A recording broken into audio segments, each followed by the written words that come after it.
इसी युद्ध के हालात खत्म नहीं हुए हैं।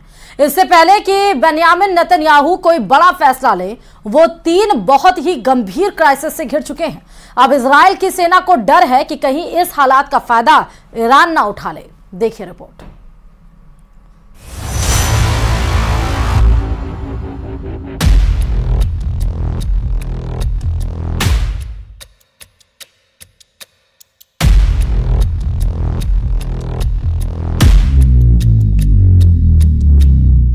चौबीस घंटों के अंदर इजरायल और ईरान की टक्कर में 3 बड़ी घटनाओं ने बेन्यामिन नेतन्याहू को पूरी तरह हिलाकर रख दिया है।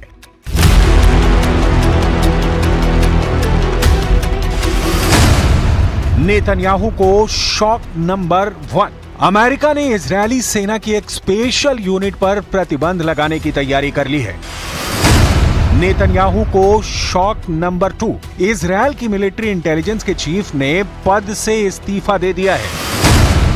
नेतन्याहू को शॉक नंबर 3। ईरान के सुप्रीम लीडर अली खामनेई ने कहा है कि ईरान की मिसाइल पावर देखकर इजरायल खौफ में डूब चुका है। इस वक्त ईरान के इजरायल पर हमले और गाजा पर इजरायल की लगातार बमबारी के बीच नेतन्याहू की बहुत ही खतरनाक फोर्स इंटरनेशनल हेडलाइन बन चुकी है।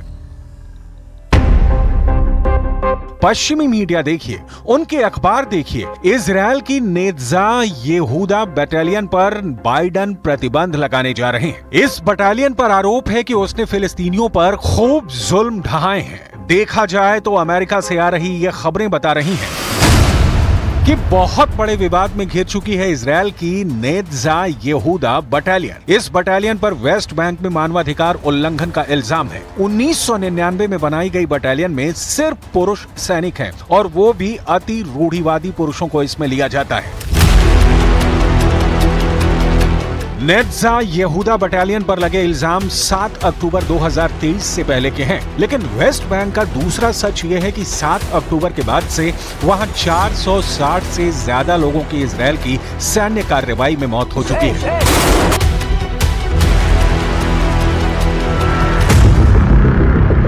इजरायल की नेत्जा यहूदा बटालियन पर प्रतिबंध लगाने का मतलब है कि इससे अमेरिका से कोई सैन्य मदद नहीं मिलेगी। इसलिए यही है बेन्यामिन नेतन्याहू को शॉक नंबर 1। नेत्जा यहूदा बटालियन पर पाबंदी का मतलब इजरायल की सेना पर काला धब्बा। नेतन्याहू पहले ही अपने घर में लगातार प्रदर्शनों से जूझ रहे हैं और अब उन्होंने अमेरिका की तरफ से आ रही इस रिपोर्ट को नाक का सवाल बना लिया है। बाइडन का आक्रामक रवैया देखकर नेतन्याहू को बहुत गुस्सा आया है। अब नेतन्याहू की तरफ से रिएक्शन ऐसा आया है कि साफ लग रहा है कि इजरायल अब ईंट से ईंट बजा देगा। उसकी राह में जो आएगा तबाह कर दिया जाएगा।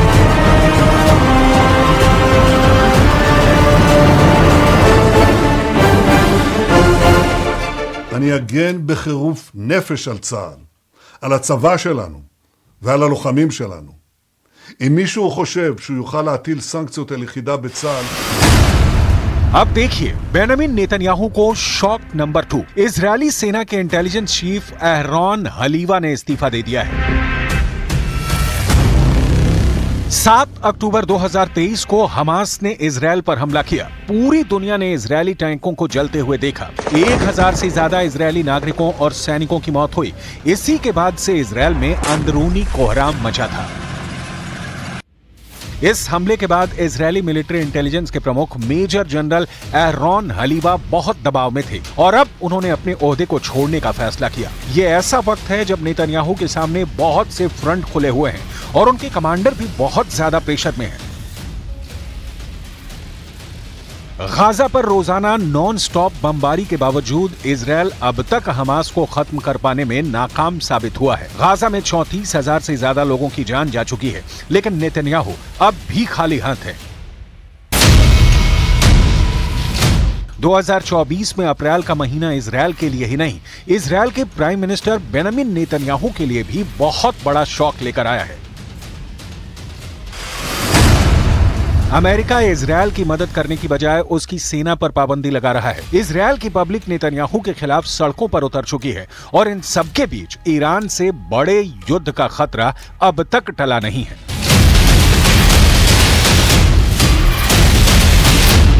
तेहरान में ईरान के सर्वोच्च नेता अली खामनेई ने मिलिट्री कमांडर्स की एक मीटिंग बुलाई। इसे ईरान की पावर स्टेटमेंट कहा जा रहा है, क्योंकि खामनेई ने इस मीटिंग में ऐसी बात कह दी है जिसे लेकर इजरायल के जवाबी हमले वाले दावों पर सवाल और तेज हो गए हैं।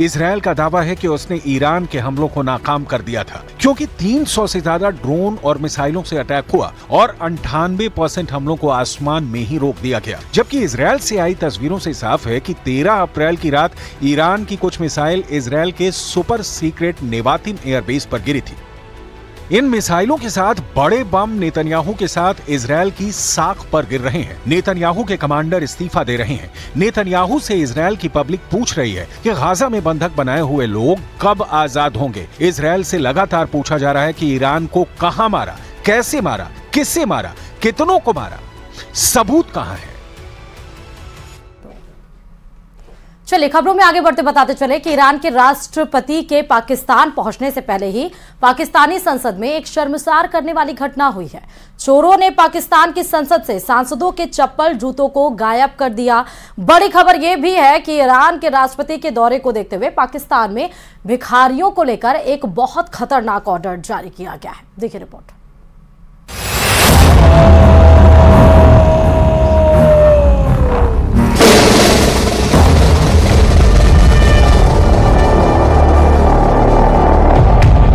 ईरान के राष्ट्रपति इब्राहिम रईसी के पाकिस्तान दौरे के ठीक पहले पाकिस्तानी संसद परिसर में स्थित मस्जिद से 20 जोड़ी जूते चप्पलों पर डकैती पड़ गई।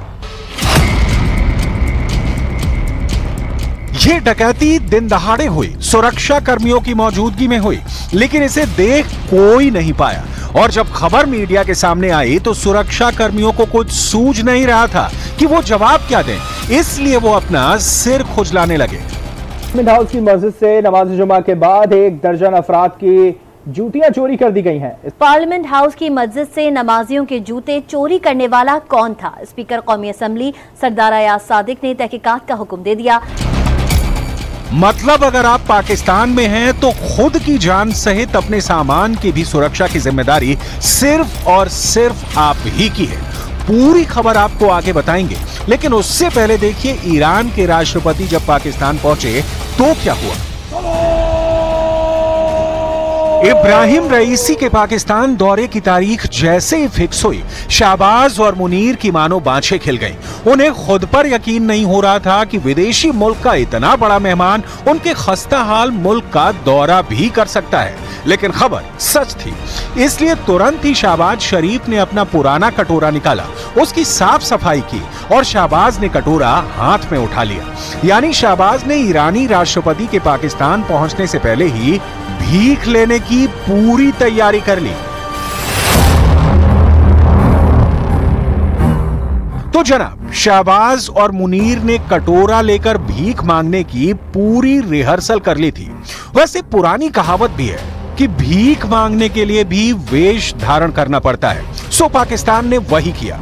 ईरानी राष्ट्रपति का जहाज जैसे ही पाकिस्तान में लैंड हुआ, उनका ग्रैंड वेलकम हुआ। एयरपोर्ट पर रेड कारपेट वेलकम दिया गया। बात सिर्फ यहीं खत्म नहीं होती। पाक मीडिया की खबरों के मुताबिक इब्राहिम रईसी के वेलकम में पाकिस्तान इस कदर बिछ गया कि उनका कराची दौरे का कार्यक्रम बना तो पूरे कराची शहर को ही बंद कर दिया गया। शहबाज की सरकार और मुनीर की आर्मी ने इसकी कोई वजह नहीं बताई, लेकिन मीडिया के सूत्र बताते हैं कि यह फैसला कराची के भिखारियों की वजह से लिया गया, ताकि इब्राहिम के सामने मुल्क की साफ सुथरी इमेज को पेश किया जा सके। एक आंकड़े के मुताबिक पाकिस्तान में भीख मांगना कोई शर्म की बात नहीं रही, बल्कि बाकायदा ये अब एक प्रोफेशन बन गया है। खैर, इसकी बात आगे करेंगे। अभी बात ईरान की। अब आप ये जान लीजिए कि पाकिस्तान के भीख मांगने वाले कटोरे को ईरान ने कितना भरा है। बताया जा रहा है कि दोनों देशों के बीच बैठक का मुद्दा पाकिस्तान ईरान के बीच की गैस पाइपलाइन प्रोजेक्ट है, जो पैसे की कमी से सालों से लटकी हुई है।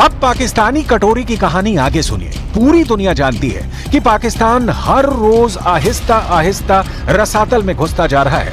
मुल्क में रोटी बनाने के लिए आटा नहीं है और ऐसे में अगर ये पाइपलाइन का प्रोजेक्ट शुरू नहीं हुआ तो पाकिस्तान पर 1.5 लाख करोड़ रुपए का जुर्माना लग सकता है। अब जिस मुल्क में दाल तो छोड़िए आटा भी नहीं है, वो कहां से लाता 1.5 लाख करोड़ रुपए? ईरान से इस डील को लेकर अमेरिका की नाराजगी से बचने के लिए मार्च 2023 में पाकिस्तान ने एक डेलीगेशन वॉशिंगटन भेजा था। इसका मकसद अमेरिका से प्रोजेक्ट आगे बढ़ाने के लिए छूट मांगना था, ताकि वो ईरान के चलते उन पर कोई पाबंदी न लगा दे। हालांकि अमेरिका ने अभी तक इस पर कोई फैसला नहीं दिया, लेकिन पिछले साल पाकिस्तान के कार्यवाहक प्रधानमंत्री अनवारुल हक काकड़ की अंतरिम सरकार ने प्रोजेक्ट के एक हिस्से को मंजूरी दे दी। इसी वजह से पाकिस्तान 80 किलोमीटर लंबी गैस पाइपलाइन बिछाना चाहता है, लेकिन अमेरिका के दबावों की वजह से उसे लगातार झुकना पड़ रहा है।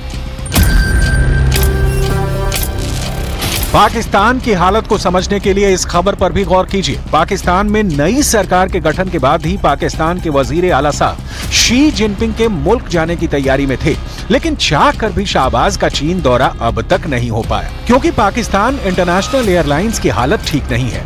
उसके कई विमान आसमान में उड़ने की जगह एयरपोर्ट पर धूल फांक रहे हैं और जानकारी के मुताबिक शाहबाज का प्लेन भी पाकिस्तान इंटरनेशनल एयरलाइंस यानी PIA का ही है। अब पाकिस्तानी संसद परिसर से गायब हुए जूते चप्पलों की खबर भी जान लीजिए। संसद में हुई ऐसी घटना पर स्पीकर ने जांच के आदेश दिए हैं। संयुक्त सचिव प्रशासन और सार्जेंट एट आर्म्स स्तर के अधिकारियों को घटना की जांच करने का काम सौंपा गया है और CCTV फुटेज की निगरानी के माध्यम से अपराधियों की पहचान करने के प्रयास जारी है। चलिए चीन से आपको खबर बता दें, जहां के लिए ये बुरी खबर है, क्योंकि पाकिस्तान की तरह चीन में भी अर्थव्यवस्था पूरी तरह से हिल चुकी है। प्रॉपर्टी बाजार से लेकर सब्जी मंडी तक चीन की हालत पस्त है। सब